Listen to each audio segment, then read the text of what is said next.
बिस्मिल्लाहिर्रहमानिर्रहीम अस्सलाम वालेकुम। आप मेरा यूट्यूब चैनल देख रहे हैं। Welcome to my YouTube channel. FGEI mean के फेडरल गवर्नमेंट एजुकेशन इंस्टीट्यूट्स के हवाले से जो आपकी EST की जॉब्स आई हुई हैं 14 स्केल की, उसकी प्रिपरेशन के हवाले से हमारा ये ग्रुप चल रहा है जी। इसमें हमने 2 लेक्चर हमारे हो गए थे, तीसरा लेक्चर आज हम पढ़ेंगे इंशाल्लाह पेडागोजी के हवाले से। आज हम कोशिश करेंगे कि पेडागोजी वाली ये जो फाइल है ये हम कंप्लीट कर लें, क्योंकि अगर आपने पहले 2 लेक्चर्स नहीं सुने तो पहले वो 2 लेक्चर्स सुन लें। पहले दोनों लेक्चर्स के लिंक मैं इसी वीडियो की डिस्क्रिप्शन में लगा रहा हूं, आप पहले वो 2 सुन लीजिएगा ताकि आपको एक तरतीब के साथ समझ आ जाए। तो आज ये पेडागोजी वाली फाइल इंशाल्लाह मैं कंप्लीट कर दूंगा।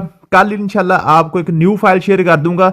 तो बस यही 2 फाइल्स ही आपने कंप्लीट करनी है, क्योंकि आपके पास टाइम बहुत शॉर्ट है। तो यही 2 फाइल्स आप जस्ट कंप्लीट करेंगे पेडागोजी के वाले से। उसके बाद इंशाल्लाह मैं कोशिश करूंगा आपको जो है ना एवरीडे साइंस की फाइल मैंने रात को शेयर तो कर दी थी व्हाट्सएप ग्रुप में, लेकिन चूंकि बच्चों को समझ नहीं आ रही थी तो एवरीडे साइंस को भी हम कोशिश करेंगे 3-4 लेक्चर्स करके तो उसके वीडियोस के जरिए भी आपको मैं समझा दूं। तो एवरीडे साइंस भी आपकी कवर हो जाएगी। उसके बाद जो है ना मैथमेटिक्स और इंग्लिश आपको वैसे मैंने ऑलरेडी सेंड कर दी हुई है, उसकी वीडियोस भी सेंड कर दी हुई है। ठीक है, मुताले पाकिस्तान की भी वीडियोस और उसके लेक्चर्स और उसके आपके पास PDF नोट्स और उसके जो आपके पास हैं जी पास्ट पेपर्स वो भी मैंने शेयर कर दिए हुए हैं। तो यूं आप अगर अच्छे तरीके से ये 8-10 दिन लगा लेते हैं तो इंशाल्लाह ताला पेपर आप ये कवर हो जाएगा आपका। लेक्चर नंबर 3 आज हम पढ़ते हैं जी। लेक्चर नंबर 3 में हमने कोशिश करनी है कि आज ये फाइल हम सारी कंप्लीट कर लें। सबसे पहले आपके पास लिखा है 5 ईयर प्लान। तो 5 ईयर प्लान जो है ना जी, इनको जस्ट इनकी आपने डेट याद करनी है कि पाकिस्तान का जो पहला 5 साला प्रोग्राम था, जो प्लान था वो कब आया था। पहला प्लान 55 से 60 तक था, फिर 60 से 65 तक था, फिर 65 से 70 तक था, फिर 70 से 75 तक था, और 70 से 75 के बाद जो ना ये 5वां प्लान यहाँ पे आके थोड़ा सा फर्क पड़ा था, ये 78 से 83 तक। मीन्स के 75 के बाद 3 साल कोई प्लान नहीं आया था।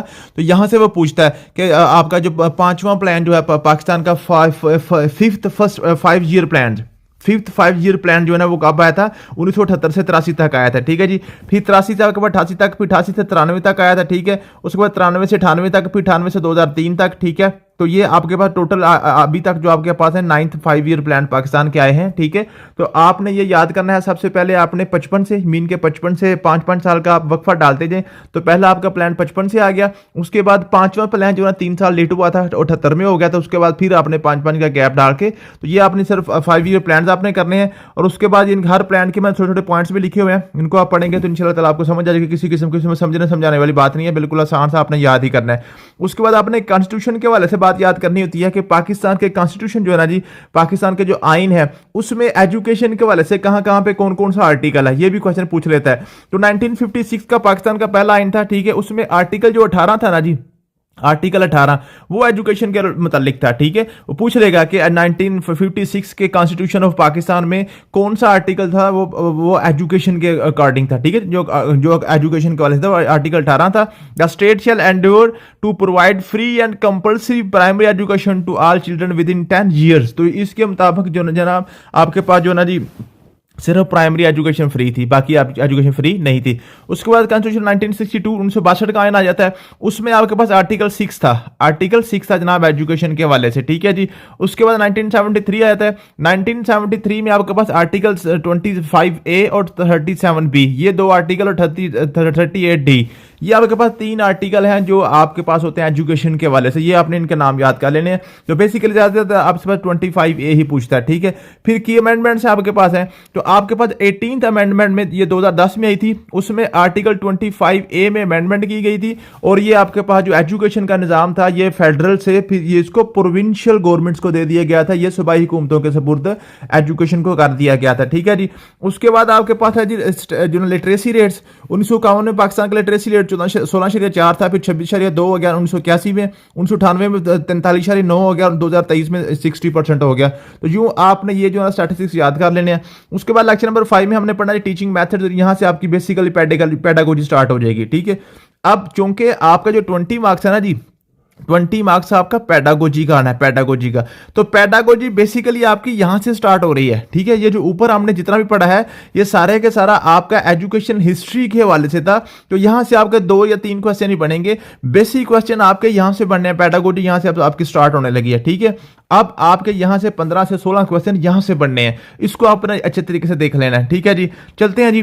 पेडागोजी से क्या मुराद है Pedagogy is coined from the Greek words pedos and agogus. So pedagogy is study of teaching and how the content is presented to students. ये इंपॉर्टेंट चीज है। एक आपके पास पेडागोजी होती है, एक आपके पास एंड्रागोजी होती है। पेडागोजी होता है कि आपने बच्चों को किस तरीके से पढ़ाना है, teaching methods for the students या फॉर द चिल्ड्रंस इसको आप बोल सकते हैं। लेकिन जो एंड्रागोजी है ना, एंड्रागोजी है कि teaching method for adults, mean कि आपने जवानों को किस तरीके से पढ़ाना है। ठीक है, यहां से दोनों की आपने इसमें फर्क समझ लेना है कि बच्चों को पढ़ाने का जो तरीका आता है उसको हम पेडागोजी कहते हैं, और बड़ों को पढ़ाने का जिसको हम तलीम बालगा कहते हैं या टीचर ट्रेनिंग के हवाले से बात करते हैं, तो वो आपके पास होता है एंड्रागोजी। इन दोनों में आपने फर्क समझ लेना है। ठीक है जी। उसके बाद आप कहते हैं pedagogy definition includes teaching practices and theories developed to teach. ठीक है, तो जो पेडागोजी है, पेडागोजी बेसिकली टीचिंग मेथड्स और टीचिंग टेक्निक्स के हवाले से है कि आपने अपना कंटेंट किस तरीके से प्रेजेंट करना है। ये आपने इसकी डेफिनेशन याद कर ली। उसके बाद कंपैरेटिव पॉइंट्स आपके पास पेडागोजी और एंड्रागोजी में। पेडागोजी एंड्रागोजी में क्या जी, pedagogy target children and andragogy address adults. ये पहले बात होगी कि पेडागोजी जो है ना उसका टारगेट चिल्ड्रन होते हैं और एंड्रागोजी का टारगेट क्या होते हैं जी, बड़े होते हैं जी।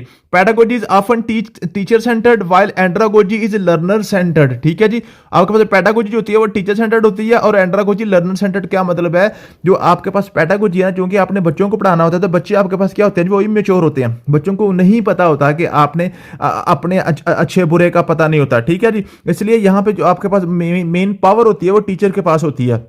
टीचर बच्चों को बिठा के उनको जैसे जैसे टीचर गाइड करता है उस तरीके से बच्चों ने पढ़ना होता है। लेकिन एंड्रागोजी में चूंकि लर्नर जो ना अडल्ट्स होते हैं, जवान होते हैं, तो उनको अपने अच्छे बुरे का पता होता है, तो वो ये आपके पास एंड्रागोजी जो है ना वो लर्नर सेंटर होता है। मीन के लर्नर जो स्टूडेंट है ना उनकी मर्जी हो ना, अगर जिस तरीके से वो पढ़ना चाहते हैं उस तरीके से टीचर को पढ़ाना पड़ता है। ठीक है, ये आपके पास हो गया।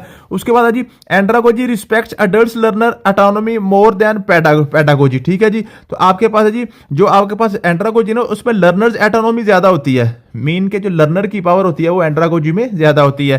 Andragogy relies on intrinsic motivation while pedagogy uses external rewards. क्या मतलब है, जो आपके पास एंड्रागोजी है ना इसमें आपके पास इंट्रिंसिक मोटिवेशन होती है, मीन के बंदे के जो दिल से बात उठती है तो फिर वो पढ़ते हैं। ठीक है, अगर आप जवानों को कोई टॉफी का या किसी आप उसको मीन के एप्रिसिएशन का कोई लेटर वगैरह का आप उनको देंगे लाली, तो वो समझ जाएंगे, वो नहीं करेंगे इसको। ठीक है, अगर उनके अपने दिल से बात उठेगी फिर वो पढ़ेंगे। लेकिन जो बच्चे होते हैं ना, बच्चों को अगर आप टॉफी दे दें, चॉकलेट दे दें या स्टार बना दें या गुड दे दें, इस तरह की आप उनको एक्सटर्नल रिवार्ड दे दें, तो उससे भी वो अपना पढ़ाई अच्छे तरीके से कर लेते हैं। इनको उनको ये चीजें मोटिवेट करती हैं। लेकिन जो एंड्रागोजी है उसमें ये चीजें नहीं करती। ठीक है जी।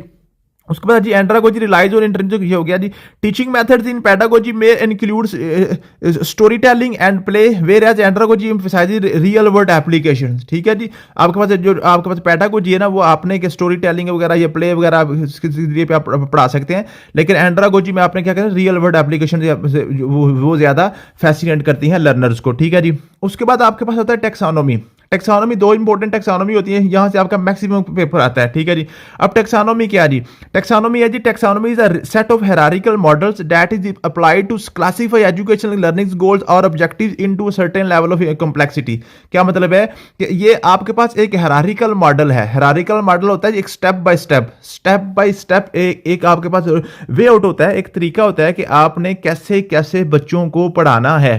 ठीक है जी, सबसे पहले आपने नर्सरी करानी है, फिर 1 करानी है, फिर 2, फिर 3, फिर 4, फिर मैट्रिक, फिर इंटर, फिर बैचलर, फिर मास्टर वगैरह, फिर एमफिल। मीन के एक स्टेप बाय स्टेप बच्चे को आपने लेकर चलना होता है। तो जो आपके पास स्टेप बाय स्टेप एक आपके पास हायरार्किकल मॉडल होता है ना जी। ठीक है जी, जो आपने एजुकेशन लर्निंग गोल्स या ऑब्जेक्टिव्स को अचीव करने के लिए जो आप स्टेप बाय स्टेप तरीका फॉलो करते हैं उसको हम टेक्सोनॉमी कहते हैं। अब टेक्सोनॉमी, दो टेक्सोनॉमी हमने पढ़नी होती है, एक हमने ब्लूम टेक्सोनॉमी पढ़नी होती है, दूसरी हमने सोलो टेक्सोनॉमी पढ़नी होती है। अब ब्लूम टेक्सोनॉमी को वाले से क्वेश्चन कौन कौन से पूछते हैं जी। सबसे पहले तो आपने ये याद करना है, ब्लूम्स टेक्सोनॉमी 1956 में जनाब बेंजामिन ब्लूम जो ना ये अमेरिकन एजुकेशनल साइकोलॉजिस्ट था, उसने पेश की थी। यहां से क्वेश्चन ये पूछता है कि जनाब ब्लूम टेक्सोनॉमी कब पेश हुई थी, 1956 में। किसने पेश की थी, बेंजामिन ब्लूम ने पेश की थी, और ये कहां से था, ये अमेरिका से था। ठीक है, ये 3 क्वेश्चन आपके क्लियर हो गए। उसके बाद फिर पूछता है जनाब जो आपके पास ब्लूम टेक्सोनॉमी है उसको रिवाइज कब किया गया था। रिवाइज्ड ब्लूम टेक्सोनॉमी 2001 में आई थी, ये भी क्वेश्चन पूछा जाता है। ठीक है जी, ब्लूम टेक्सोनॉमी रिवाइज कब हुई थी। ठीक है जी, समझ आ गया जी। उसके बाद आपके पास है जी ब्लूम टेक्सोनोमी के डोमेन्स के वाले से पूछ लेगा कि ब्लूम टेक्सोनोमी ने कितनी डोमेन्स। अब डोमेन से क्या मुराद है? डोमेन से मुराद ये है कि जैसे देखिए टेक्सोनोमी का मतलब होता है कि आपने एजुकेशनल गोल्स आपने हासिल करने के लिए जो हायरार्की बनानी है ना, जो आपने स्टेप बाय स्टेप आपने तरीका बनाना है, उसको हम कहते हैं टेक्सोनोमी। अब ब्लूम ने क्या कहा था? ब्लूम ने जनाब जो अपना टारगेट रखा था ना, ब्लूम ने टारगेट रखा था कि आप अपने बच्चे को सक्सेसफुल कैसे बना सकते हैं, आप अपने बच्चे को, अपने स्टूडेंट को आप सक्सेसफुल कैसे बना सकते हैं। तो उसने कहा था कि अगर आप बच्चे को सक्सेसफुल बनाना चाहते हैं तो आपने बच्चे की 3 चीजों पर काम करना है। उसके बच्चों की आपने बच्चे की 3 चीजों पे, नंबर 1 आपने उसके कोग्निशन पे, उसकी जहानत पे काम करना है, फिर उसकी इफेक्शन पे, मीन के जज्बात और एहसासात पे आपने काम करना है, फिर आपने उसके साइकोमोटर डोमेन पे काम करना है, मीन के उसकी फिजिकल एबिलिटी पे काम करना है, मीन के उसको आपने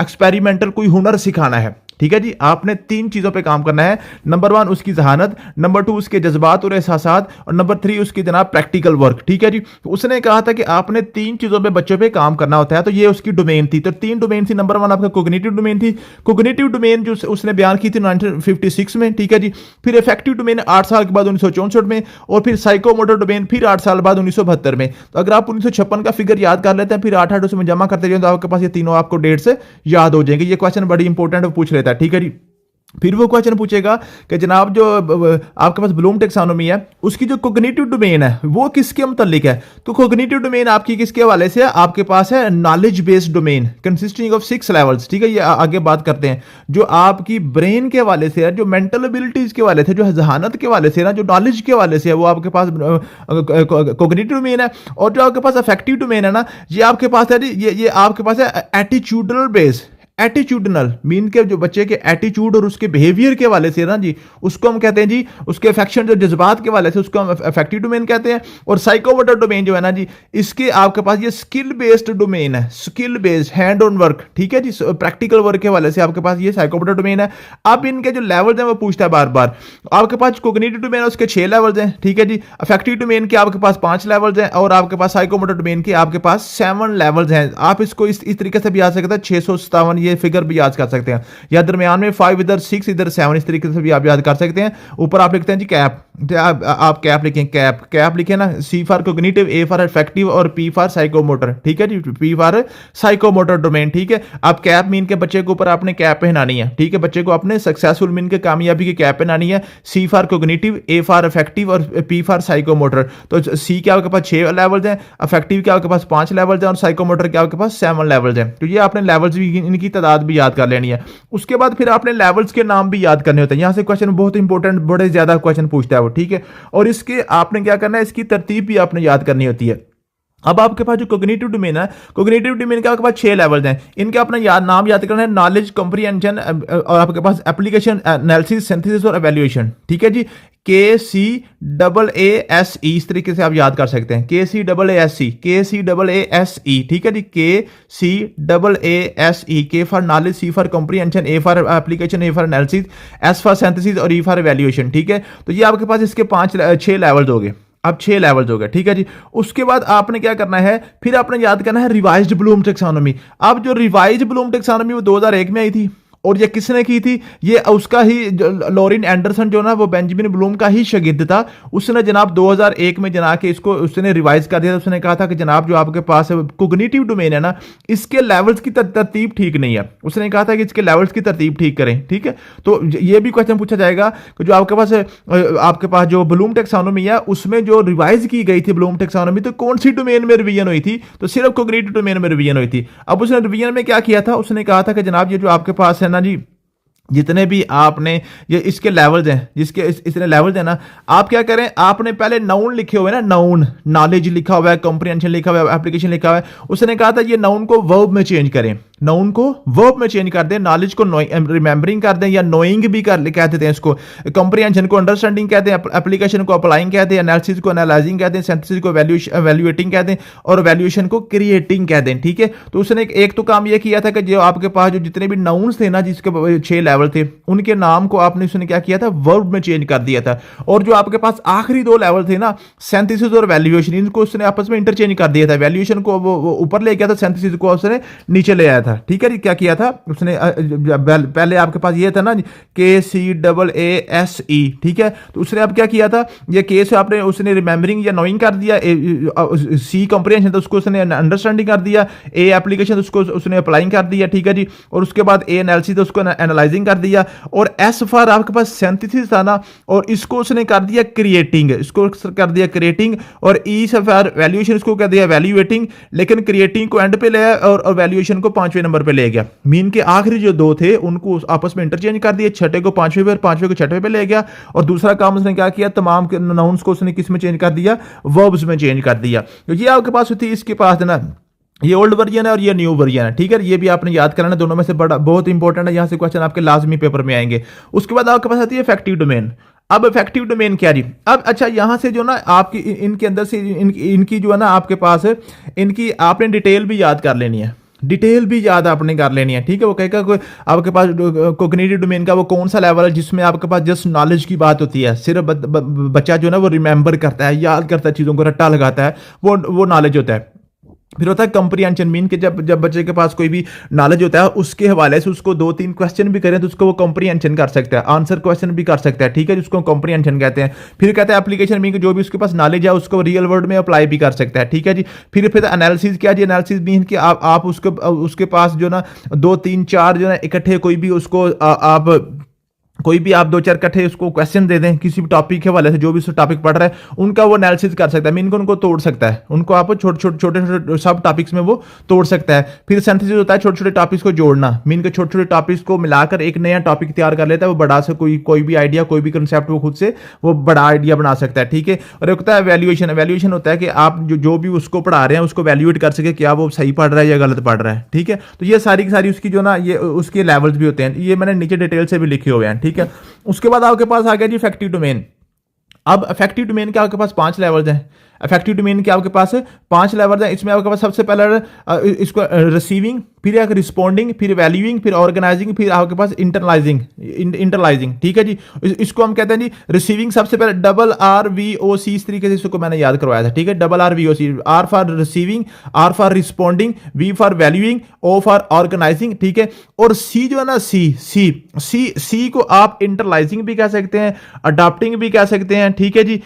इसमें दो तीन थे, ठीक है जी। तो इसमें आपने क्या करना है, सबसे पहले इसकी जो आपने जो इफेक्टिव डोमेन करना है, इसका जो सबसे पहला लेवल है वो है रिसीविंग, मीन के बच्चे का एटीट्यूड इस तरीके से हो कि आपने क्या करना है, जो भी उसको बात करें वो बात सुनने को तैयार हो, बात सुनने को तैयार हो। एक बंदा जो बात सुनने को तैयार ही नहीं है तो फिर वो आप उसको कैसे उसको ठीक कर सकते हैं। तो सबसे पहले उसका जो, अगर आपने उसका एटीट्यूड बेहतर करना तो सबसे पहले लेवल क्या है, उसको रिसीविंग पे ले गए, मीन के वो बात सुनने के लिए तैयार हो जाए। फिर आपके पास क्या है, रिस्पॉन्डिंग टू फिनोमिना, मीन्स के आप अगर वो बच्चा बात सुन रहा है, बात सुन के उसका रिस्पॉन्ड भी कर रहा है, इसका मतलब है कि वो बात को गौर से सुन रहा है। क्योंकि अगर एक बंदा रिस्पॉन्ड कर रहा है, चाहे वो नेगेटिव कर रहा है या पॉजिटिव कर रहा है, इसका मतलब है वो बात को सुन रहा है, ये उसका दूसरा लेवल होता है, ठीक है, सेकंड स्टेप होता है। अगर वो उसको वैल्यू भी कर रहा है, मींस के जो उसको आप बात बता रहे हैं वो कह रहे हैं, वो उसको अहमियत भी दे रहा है, इसका मतलब वो तीसरे लेवल पे चला गया, ठीक है।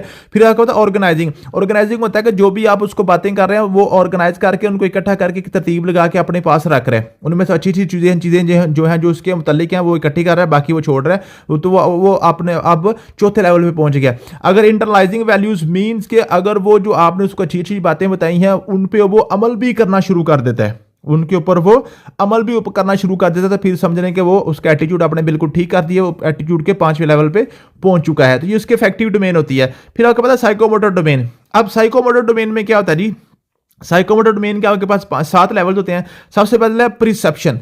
प्रिसेप्शन क्या मतलब है, क्योंकि साइकोमोटर डोमेन आपकी फिजिकल वर्क के वाले से है, प्रैक्टिकल वर्क के वाले से है, तो प्रैक्टिकल वर्क कोई भी स्किल जब बच्चे को सिखानी है तो सबसे पहला लेवल क्या था, प्रिसेप्शन, मीन कि उसके माइंड में आपने परसेप्शन डालनी है कि ये जो आप काम करने जा रहे हो, जो भी आप काम स्किल सीखने जा रहे हो, फॉर एग्जाम्पल किसी को आप मोटरसाइकिल मैकेनिक बनाने लगे हो, ठीक है, तो उसके माइंड में एक परसेप्शन आ जाए, ठीक है, कि ये मोटरसाइकिल क्या होता है, इसका मैकेनिक का क्या काम करना होता है, ठीक है, इसने जनाब खुश्की पे काम करना है, पानी में काम करना है, है बैठ के, हीट में काम करना है, कोल्ड में काम, मीन के एक परसेप्शन, एक रफ सा आइडिया उसके माइंड में आ जाए, ठीक है। और जब वो माइंड आ जाएगा फिर वो क्या कहेगा, सेट। सेट मीन के वो अपना माइंड सेट कर लेगा कि जनाब ठीक है, ये जो आपने मुझे बताया है इसको मैं करने के लिए रेडी हूं, मेरा माइंड सेट हो गया है, मैं जनाब इसको सीख लूंगा, ठीक है। तो ये उसका साइकोमोटर का दूसरा लेवल आ गया।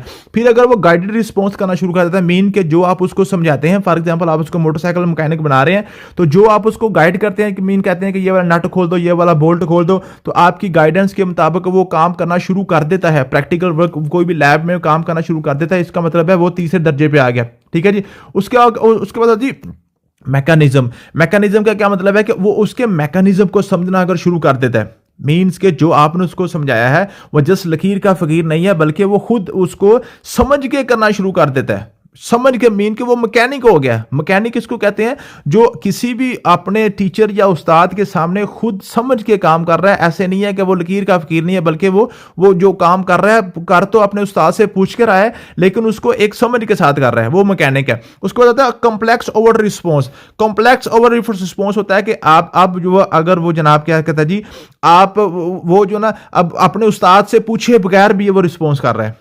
कॉम्प्लेक्स चीजें भी अगर आप उस्ताद फॉर एग्जांपल उसको एक उन्हें लेफ्ट साइड वाला बोल्ट जो ना खोलना सिखा रहा है, तो उसको कहता है राइट वाला भी कैसे खोलोगे, तो वो राइट वाला जो है उसके पूछे बगैर वो खोलना शुरू हो गया, तो ये उसका 5वां लेवल आ गया। फिर होता है अडेप्टेशन। अडेप्टेशन ये होता है कि अगर फॉर एग्जांपल उसको जो उसने तरीका सिखाया है मोटरसाइकिल का नट खोलने का, अगर वही तरीके से अगर उसको ट्रैक्टर का नट खोलना पड़ जाए, तो वही तरीका वो अडाप्ट करके वो क्या करे, वो ट्रैक्टर का नट भी खोल लेता है। मीन्स कि वो अपना तरीका जो सीखा उसको मुख्तलिफ सिचुएशन में जाकर अडेप्ट कर लेता है, ठीक है। यह उसका छठा लेवल होता है। फिर 7वां लेवल होता है ओरिजिनेशन। ओरिजिनेशन होता है कि मीन्स कि वो अपने माइंड से फिर जो उसको सिखाया गया है उससे हटकर कोई आसान वे खुद अपने पास से ओरिजिनेट करता है, ओरिजिनेट करता है, फिर नए नए तरीके वो दरियाफ्त करता है। तो ये उसका प्रैक्टिकल वर्क का 7वां लेवल होता है। तो यूं आप इसको साइकोमोटर के आपने 7 के 7 लेवल्स की तरतीब भी याद करनी है, और फिर आपने ये भी याद करना है कि कौन से लेवल में क्या होता है, ठीक है जी। उसके बाद आपने यहां पे आपकी ब्लूम टैक्सोनॉमी खत्म होगी। फिर आपके पास आता है सोलो टैक्सोनॉमी। अब सोलो टैक्सोनॉमी का सबसे जो इंपॉर्टेंट क्वेश्चन है वो आपके पास है जी, सोलो की आपसे पूछेगा वो एब्रिविएशन कि सोलो स्टैंड्स फॉर। सोलो का मतलब होता है structure of observed learning outcomes. Structure of observed learning outcome, ये सबसे पहला क्वेश्चन ये आपका सोलो के वाले से बनेगा, ठीक है जी। फिर वो पूछेगा जनाब सोलो टैक्सोनॉमी आई कब थी, ये 1982 में आई थी। किसने बेरी थी जनाब, Kevin Collis and John Biggs. Kevin Collis और जॉन बिग्स ये दो जनाब एजुकेशनिस्ट थे, इन्होंने मिलकर जनाब का सोलो टैक्सोनॉमी पेश की थी, ठीक है जी। अब सोलो टैक्सोनॉमी के वाले से क्या जी, सोलो टैक्सोनॉमी के आपके पास 5 हिरार्चिकल लेवल्स हैं। उन्होंने कहा था कि जो आपके पास सोलो टैक्सोनॉमी वालों ने कहा था कि जनाब आप जिस बंदे को जो भी काम करवा रहे हैं ना, चाहे उसकी जहानत पे काम कर रहे हैं, चाहे उसकी इफेक्शन पे काम कर रहे हैं, चाहे उसकी साइकोमोटर डोमेन पे काम कर रहे हैं, आप जिस मर्जी डोमेन में काम कर रहे हैं उसके 5 लेवल्स होंगे, उसके 5 लेवल्स होंगे। नंबर 1 आपके पास होगा pre structural level. Pre structural होता है जी, प्री स्ट्रक्चर जैसे नाम से जा रहा है, स्ट्रक्चर से पहले, प्री स्ट्रक्चरल स्ट्रक्चर से पहले, ठीक है। मीन के एक सबसे पहला लेवल वो होता है जब बंदे के माइंड में किसी किस्म का कोई स्ट्रक्चर नहीं होता, जो भी वो बात सीखने लगा है, जो भी क्वेश्चन, जो भी आप वो जो है ना सब्जेक्ट पढ़ने लगा है या कोई भी प्रैक्टिकल वर्क सीखने लगा है, तो उस काम के हवाले से उसके माइंड में किसी किस्म का कोई स्ट्रक्चर मौजूद नहीं है, वो बिल्कुल ब्लैंक है। ये उसका प्री स्ट्रक्चर लेवल है। फिर उसके बाद आता है यूनि स्ट्रक्चर लेवल। मीन के फिर आपने उसको थोड़ा सा बताया तो उसके माइंड में एक रफ सा स्ट्रक्चर बन जाता है, कोई एक आइडिया। फॉर एग्जाम्पल आपके पास क्या जी, आपने FGEI स्कूलों की आप जो ना EST की पोस्ट की तैयारी कर रहे हैं, ठीक है। पहले सबसे पहला एक लेवल था कि जब आपने एडवर्टीजमेंट देखा था ना, तो आपके माइंड में कोई इसके वाले से स्ट्रक्चर ही कोई नहीं था कि FGEI स्कूल कौन से होते हैं, ठीक है जी, और EST क्या होता है। तो फिर क्या हुआ, जब आपने एडवर्टीजमेंट देखा, किसी की वीडियो आपने देखी, तो आपके माइंड में एक रफ सा स्ट्रक्चर आ गया कि जनाब ये जो FG स्कूल है ये गवर्नमेंट स्कूल है, ये फेडरल गवर्नमेंट के अंडर आते हैं, ठीक है। और EST से मुराद है एलिमेंट्री स्कूल टीचर है, और इसकी 14वां स्केल होता है, ठीक है जी। तो ये इसकी इतनी पे होती है। तो ये आपके माइंड में एक स्ट्रक्चर रफ सा आ गया, ठीक है। तो ये हो गया जी यूनि स्ट्रक्चर लेवल। मीन के यूनि कहते हैं एक को, एक इंफॉर्मेशन जो है ना आपको इसकी एलिजिबिलिटी क्राइटेरिया के वाले से फॉर एग्जांपल वो आपको समझ आ गया, तो ये आपका यूनि स्ट्रक्चर लेवल है। फिर आपको पता है मल्टी स्ट्रक्चर लेवल है। मल्टी स्ट्रक्चर लेवल मीन के आपने जो भी काम सीखना उसके मतलब आपको काफी ज्यादा मालूमात हो गई हैं, मीन के जब एफजीआई स्कूलों के हवाले से आपने ये भी सीख लिया, इसकी एलिजिबिलिटी क्राइटेरिया क्या है, इसकी एज लिमिट क्या है, इसकी अप्लाई करने की आखिरी तारीख कौन सी है, इसका पेपर कब होगा, इसका सिलेबस क्या होगा, इसका पेपर वन पेपर एमसीक्यूज होगा कि सब्जेक्टिव होगा, वो सारी चीजें आपने क्या कर ली, आपके माइंड में आ गई। तो ये आपका मल्टी स्ट्रक्चर लेवल है। मीन के जो भी टॉपिक आपका है उसके टॉपिक के हवाले से आपको काफी ज्यादा मालूमात मिल गई है, तो ये आपके पास है मल्टी स्ट्रक्चर लेवल है। फिर आपके पास है रिलेशनल लेवल है। रिलेशनल लेवल ये है कि आपके पास जो इन्फॉर्मेशन आई है उसको आप दूसरी इन्फॉर्मेशन के साथ रिलेट करें। फॉर एग्जांपल आप एफजीआई स्कूलों के हवाले से आप इसको रिलेट करते हैं पंजाब के गवर्नमेंट स्कूलों से, केपीके के गवर्नमेंट स्कूलों से। मीन के आपने ईएसटी जो है ना, ये 14वां स्केल है, तो आप 14वें स्केल को दूसरे स्कूलों में या दूसरे डिपार्टमेंट्स के साथ इसको कंपेरिजन करके देखते हैं कि ये जो गवर्नमेंट की जॉब है, ये प्राइवेट की जॉब है, इनमें क्या फर्क है, ये बेहतर है कि दूसरी बेहतर है। मीन के आप फिर अपना बेहतर फैसला करते हैं। तो जब आप अपनी इंफॉर्मेशन को दूसरी इंफॉर्मेशन के साथ रिलेट करते हैं तो वो हमारा आपके पास है रिलेशनल लेवल होता है। फिर आखिरी लेवल होता है extended abstract level. Extended abstract level क्या जी? By this level student are able to make connection with in the provided task and they also create connection beyond that. Means के जो भी आपको उसके हवाले से दिया गया है, इंफॉर्मेशन आपको दी गई है, उससे आउट ऑफ बॉक्स आप सोचते हैं, बॉक्स से बाहर निकल के आप सोचते हैं और आप न्यू आइडियाज खुद क्रिएट करना शुरू करते हैं। जैसे एफजीआई स्कूलों के वाले से फिर आप क्या करेंगे, आप खुद अपने पास से जनाब आइडिया सोचना शुरू कर देंगे कि जनाब फेडरल गवर्नमेंट के जो स्कूल्स हैं इसमें ईएसटी के अलावा और कौन कौन सी जॉब्स होती हैं। मेरे जनाब क्वालिफिकेशन के मुताबिक इसमें प्रिंसिपल की पोस्ट भी होगी, इसमें वाइस प्रिंसिपल की भी होगी, इसमें जनाब जो है ना जी कोई और पोस्टें भी होंगी। तो वो कब आती हैं, कैसे आती हैं, उसकी तैयारी कैसे की जाती है। या इसके अलावा एफजी के अलावा अगर मैंने और भी एसएसटी के लिए अप्लाई करना है, प्रिंसिपल के लिए अप्लाई करना है, तो उसके लिए मैं कैसे अप्लाई करूंगा और उसकी तैयारी कैसे करूंगा। मीन्स के आपने जो जिस पोस्ट के आपने फोकस किया हुआ है उससे बाहर निकल के आप जब सोचना शुरू कर देते हैं, वो आपका क्या होती है, एक्सटेंडेड एब्स्ट्रैक्ट लेवल होता है। तो ये आपकी होती है सोलो टैक्सोनॉमी। अब सोलो टैक्सोनॉमी के भी नीचे पिक्चर आपको लिखी हुई है जी, pre structure level, unit structure level, multi structure level, relation level और एक्सटेंडेड एब्स्ट्रैक्ट लेवल। तो ये आपने इनकी तरतीब भी याद करनी है और इनके हवाले से ये भी एक लाइन भी याद करनी है जो नीचे लिखी हुई है, ये भी आपने याद करनी है कि प्री स्ट्रक्चर में क्या होता है, यूनिट में क्या होता है, मल्टी में क्या होता है। तो यूं ये आपकी फाइल कंप्लीट होगी। कल इंशाल्लाह आपको न्यू फाइल सेंड कर दूंगा। बस 2 ही फाइल्स आपने तैयार करनी है, तो यूं इंशाल्लाह आपका पेडागोजी क्लियर हो जाएगा। उसके साथ ही आपका जो है एवरीडे साइंस भी स्टार्ट करवा के वो भी इंशाल्लाह 4-5 लेक्चर में आपका कवर करवा दूंगा। मुताला पाकिस्तान और मैथमेटिक्स आपको ऑलरेडी मैंने और इंग्लिश सेंड कर दी है, वो आप क्लियर कर लें, इंशाल्लाह ताला आपका पेपर कवर हो जाएगा। थैंक यू सो मच, मिलते हैं नेक्स्ट वीडियो में। अल्लाह हाफिज़।